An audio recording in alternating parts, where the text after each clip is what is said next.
Fall. It's the season that we all seem to love, for one reason or another. Whether it's the beautiful foliage, pumpkin spice flavored treats, pumpkin spice flavored tricks, really pumpkin spice flavored everything. I was born in November, and because of that, I've always been particularly fond of this time of year. I am an autumn. Interesting. Isn't it? But admittedly, the vibes of fall that everyone seems to go nuts for have always been something that I'd have to experience through my TV screen, rather than reality itself. We just don't get all that fancy foliage out here in LA. We just get to comfortably wear jeans outside again. Maybe a light jacket too if we're lucky, but I digress. Once all the Halloween specials and movie marathons would begin to air across all the major kids networks, it felt as though nothing else mattered quite as much. Why should I do my homework when Billy and Mandy's Jacked Up Halloween is going to be on at 4:30?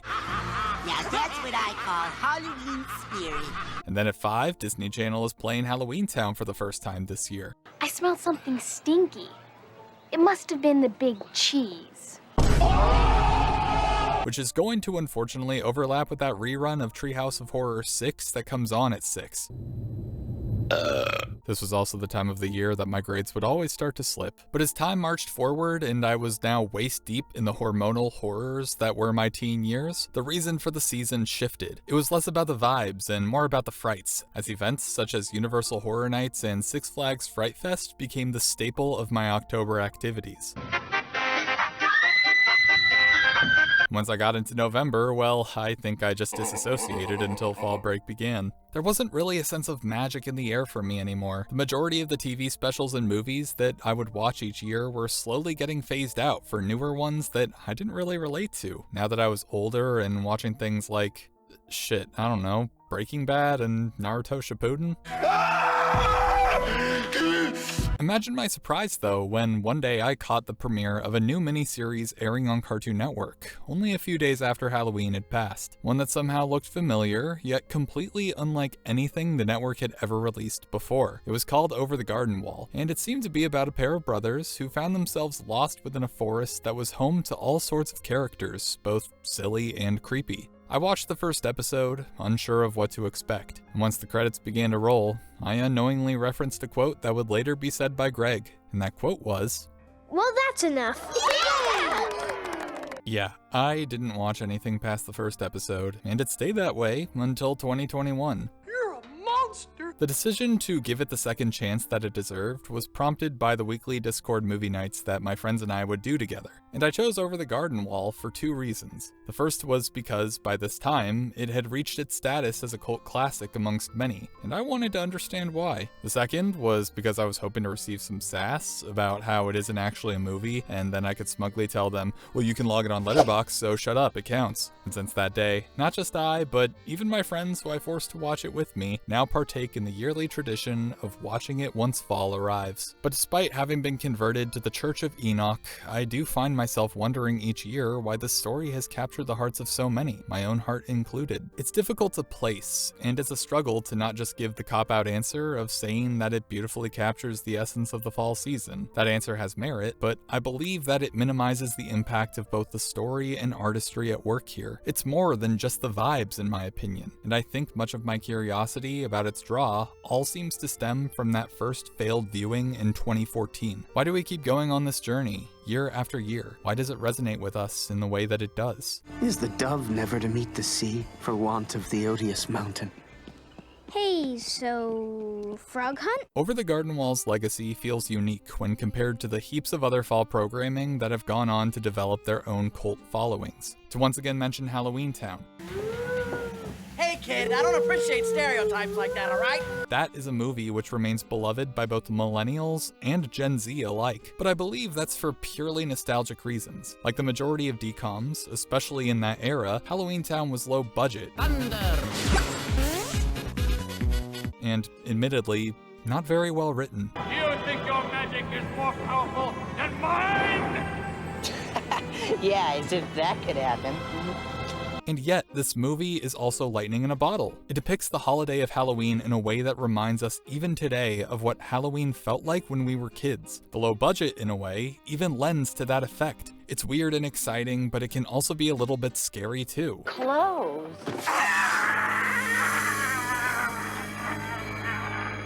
What the hell? It's a feeling that we eventually lose the older we get, but watching this movie each year takes us back, even briefly. The other ones, however, not so much. The only thing I really enjoy about the sequel is that scene where Calabar Jr. turns himself into a thwomp. It's all downhill from there. But to bring Over the Garden Wall back into the conversation, I think that like Halloween Town, its long-lasting appeal for viewers has everything to do with the emotions it manages to stir. But unlike Halloween Town, I wouldn't say that these emotions are connected directly to nostalgia. Of course, that's going to differ case by case for everyone, but the rewatchability of this show doesn't rely on your familiarity with it, because every year, first-time viewers are putting it on and proceeding to fall in love with it like the rest of us already have, regardless of age. Sorry, kitty. This isn't leading into me getting on my animation is for everyone soapbox, although my feet are perpetually resting on it, because I believe Over the Garden Wall transcends the medium itself, and that's only accomplished due to how well executed each element is. The Grimm's fairy tale-esque art direction, the beautifully haunting score, and its sentimental narrative that's loaded with some of the most charming yet stupid humor I've ever had the joy of experiencing. These all blend together to evoke a reaction that feels like it's on the tip of my tongue, yet it struggles to be conveyed, and that feels intentional. I've got no sense. No sense at all. There's a short documentary covering the production process of Over the Garden Wall that's available on YouTube, link in the description. In it, series creator Patrick McHale talks about his creative process and tries to elaborate on the concept of the show overall. And before I say what I'm about to say, he's clearly trying to not give away too much about the show here, which is difficult considering that much of the appeal comes from the intentionally vague nature of its storytelling. So despite knowing exactly what he's doing in his head, he communicates his thoughts in a manner that makes you think he actually has no fucking idea what he is doing. If we're really being successful with it, but we're trying to look at the inspiration for the show mostly from like illustration and fine art or something. It sort of came from a place of things that have been lost. Old stories that never actually existed, but we're kind of pretending that. Yeah, there's a whole bunch of crows out there swarming around. What the hell are you talking about? Now, before I give the spoiler warning to whoever may still have yet to see Over the Garden Wall, allow me to first explain why this man said the words he said in the way that he did. There's only one critical piece of this story that I would consider to be a spoiler, and when you know it, it recontextualizes everything that you previously watched up until that point. I don't believe that knowing the spoiler ruins the show, but it's a surprise that feels integral to the first-time viewing experience, and it makes later rewatches more rewarding. So here's your spoiler warning, leave now and come back once you've watched all 10 episodes. Are they gone? Alright, good. So isn't it crazy that Jason Funderburker was the Beast this entire time? While Over the Garden Wall may present itself as an episodic meanderfest featuring the goodest little boy you ever did see and his half-brother angsty Frodo Baggins, My wounded heart resides back home, in pieces, strewn about the graveyard of my lost love. For only... Do you wear wigs? Do you hear that? its true motive is to tell a story about overcoming death. The unknown is meant to represent the concept known as purgatory, a place that defies logic and where lost souls exist between life and death. It isn't until episode 9 that this fact is revealed through a flashback of Greg and Wart's unfortunate Halloween night, ending with them falling into a lake and losing consciousness. It's a simple twist, but extremely effective at forming a cohesive narrative out of these dreamlike stories, because when you become aware of the real-life danger therein, these locations start to take on a new meaning. Say, aren't you a little too early? What do you mean? I mean, it doesn't seem like you're ready to join us just yet. Join you? Most fall entertainment that's considered to be perfect seems to operate first and foremost on vibes. And when it comes to the season of fall, there are multiple avenues you can go down, depending on what sort of emotional response you want to get out of your audience. The natural beauty of fall foliage evokes a sense of sentimentality and comfort. The same can be said about the coming together of family and community for the holidays too. And there's also fear, melancholy, death, so much inspiration one could take when creating a story set in the fall. But what I think makes us connect with Over the Garden Wall in a way that feels so much different from its peers is that it pulls upon such a subtle yet specific feeling within us, over and over again in every episode. And that feeling is longing. The events leading up to the boys' brush with death all start due to Wirt's longing to confess his feelings to his crush, Sarah. Oh, Wirt, you're here. Well, I was just asking if you were here. Oh, wow.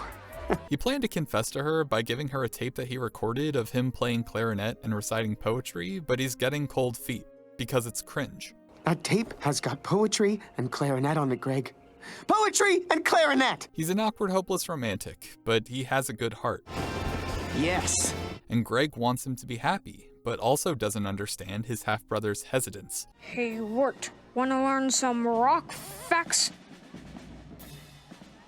He's still young, so his lack of awareness when it comes to teen social anxiety is what leads him to take matters into his own hands by giving the tape to her friends who slip it into her jacket pocket. And this causes Wirt to freak the fuck out. As I already stated though, we aren't made privy to this part of the story until much later, but it's a dynamic that contextualizes their unspoken motivations that serve to guide them through the unknown. Wirt wants to find his way back home so that he can recover the tape and any potential damage he may have caused to his friendship with Sarah, and all that Greg wants is to be a good brother to Wirt and help him out. But he's excitable and prone to getting distracted, which leads them off the path constantly, resulting in these detours that make up the majority of the show's runtime. But what they don't realize is that their differing motivations are what leads to their survival. What are we supposed to do? Just sit around in the mud with these frogs?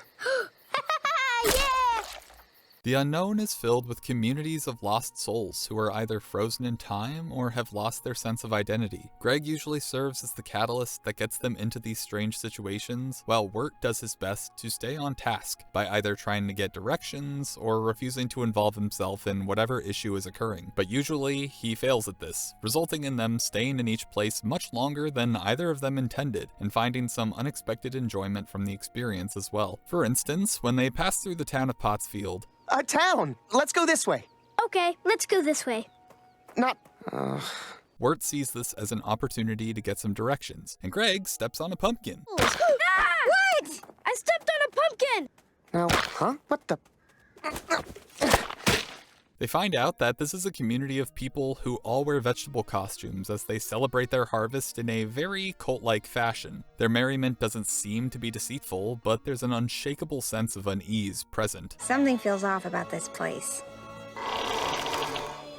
And that unease is affirmed to us when the giant pumpkin they were all dancing around comes to life and charges Wirt and Greg with crimes against their community, or their pumpkins, really. You come to our town, you trample our crops, you interrupt our private engagement, as I simply have to punish you for your transgressions. But it's a bait and switch. The tension is immediately diffused, and we get treated to a silly yet soothing montage of the boys performing their community service duties, conveying the idea that while they are being forced to spend more time there, it's not really that bad of an experience. Dare I say, enjoyable. Despite the obvious creepiness of these vegetable people, Pottsfield is one of the most memorable and brought up locations featured in Over the Garden Wall. And I think the reason why is because it's the first instance where the show manages to trigger that sense of longing within us. There's a simple yet understandable appeal to Pottsfield. It represents an era of human life that many of us aren't familiar with, yet it contains echoes of concepts that are farming, community, being connected to nature, basically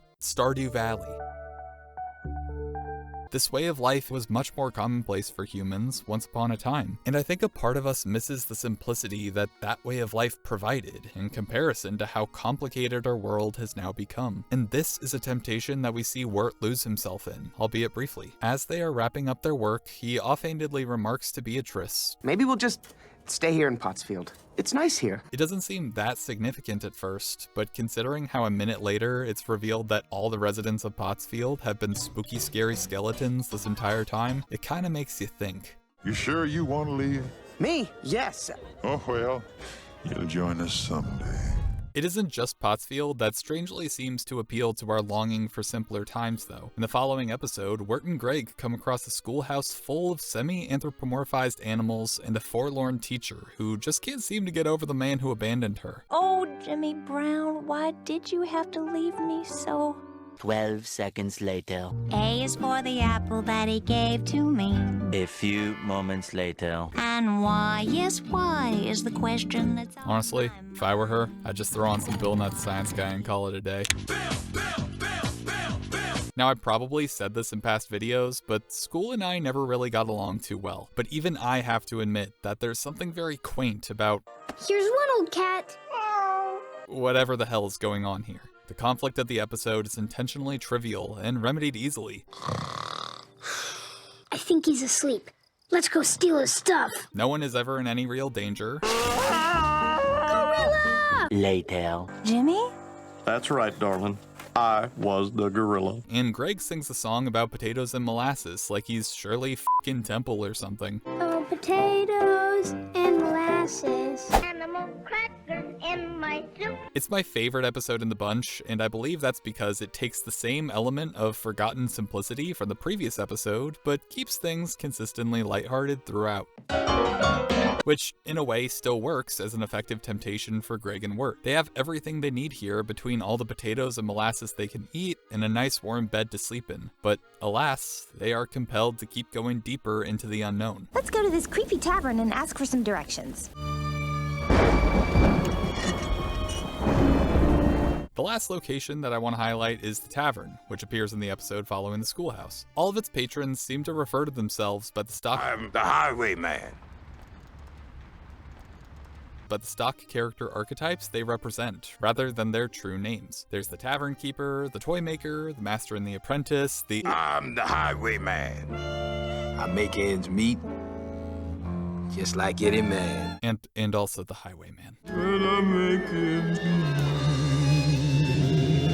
They're a rowdy yet fun-loving bunch, and their insistence to determine Wirt's archetype has a brief yet noticeable effect on him. I know what you are. You're a pilgrim. A pilgrim? You're a traveler on a sacred journey. You're the master of your own destiny. The hero of no story.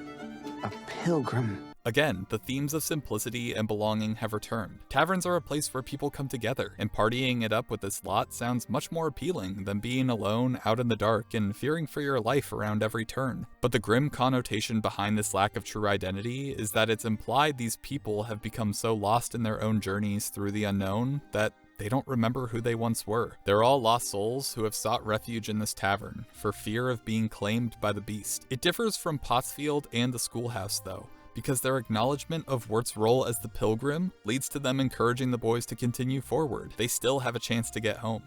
You don't need directions, Pilgrim. You follow that compass inside your heart. No, I think we need directions. Now, I could go on and on about every episode, but I think it'd amount to me repeatedly emphasizing the same points. And also, I promised myself that this would be a shorter video. Let's go, Sarah. These side quest-like adventures may not feel important in relation to the overarching plot, but this function that they serve in appealing to our basic human desires most certainly is. Because you see, the overall purpose of Over the Garden Wall is to emphasize the importance of taking things slow. I'd say it's about the journey, not the destination, but you'll never reach the destination if you don't learn to take breaks and rest every once in a while. I said that these places are like temptations for the boys, which implies that there is a risk in allowing themselves some respite there. But I also said that Wirt and Greg's contrasting motivations are what ends up leading to their survival. That's because if either one of them were to have it their way all the time, or if it was just one brother rather than both, they more than likely would have never found their way back to the land of the living. Wirt's insistence to get home would have led him to the point of exhaustion, while Greg's blind trust in others would have likely caused him to remain in one place forever, like many of the lost souls they meet. And I know that I barely even mentioned Beatrice in this video, but the most likely outcome that would have befallen either of them had they not been together is that Beatrice would have led them right to Adelaide with little issue. Okay, well, maybe it would have been easier to get Wirt there. Greg is Hey, where's Greg? Oh, wandered off, I guess. Would have been a little bit harder to get Greg there. Cheese and crackers! But because they were together, because Greg insisted on fooling around, and because Wirt was so focused on getting back before Sarah could listen to that tape, they end up pulling through in the end. And so the story is complete, and everyone is satisfied with the ending, and so on and so forth. And yet, Over the Garden Wall. I believe that we all come back to this show year after year because even if we know every twist, every joke, and every name that this frog is given, it will always succeed at giving our souls a little bit of respite, even if it is just for a little bit. We watch Over the Garden Wall every year because it makes us feel good. It reminds us of what we love about fall, what we love about art, what we love about life. We may not be navigating through the unknown ourselves, but At times, it definitely feels that way. We want to rush through the darkness towards the distant light at the end of it, and we're being told that the only way we can make it there is if we ignore the fatigue that's already settled within us. Why rest now, when you can rest later? But rest isn't a reward, it's a fundamental human need. It's what gives us the energy to keep going. Fatigue isn't an obstacle to overcome, it's a sign that we need to slow down, or else we might lose ourselves in the process. Over the Garden Wall is more than just cozy television. It's a reminder that in order to reach our destination, it's necessary to allow yourself those breaks. Speaking from my own experience, I found that the harder you push yourself, the more lost you become. We all have a long journey ahead, and it's not always going to be easy, which is why I think we should all be taking a page out of Greg's book. For your own benefit, accept the occasional distractions, paint a stupid face on a rock, and maybe, if you're feeling hungry, make yourself a plate of some potatoes and molasses. Oh, potatoes and molasses. If you want some, oh, just ask us the warm. Thank you for watching, and happy fall, y'all. See ya in the next one.